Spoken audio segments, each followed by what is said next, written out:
صدقه فطر به چاله ورکوي او چاله به نه ورکوي.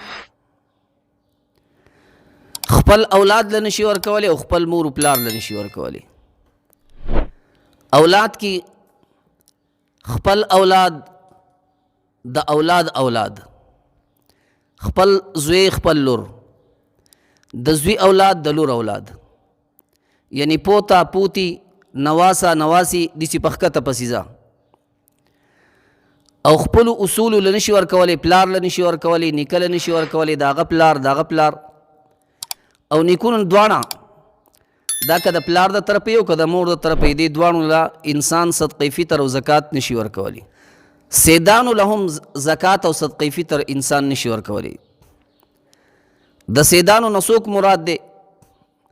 حضرت فاطمه رضی الله تعالی عنها، حضرت علی رضی الله تعالی عنہ، حضرت عقیل، حضرت جعفر، حضرت عباس، حضرت حارث، د دوی اولاد له صدقه فطر او زکات ورکول جایز نه دي، ځکه دا سیدان دي.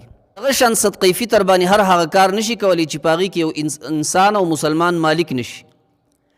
لاره پې نشي جوړولی، کویې پې نشي کنستی، مسافرخانه نشي جوړولی، د مړي په کفن نشي لګولی، د مړي په قرض کې نشي ورکولی. د دې نه ما سوا چې څومره رشته داران دي، خور ده، رور دی، تره دی، ماما دی، دې ټولو له ورکول جایز دي.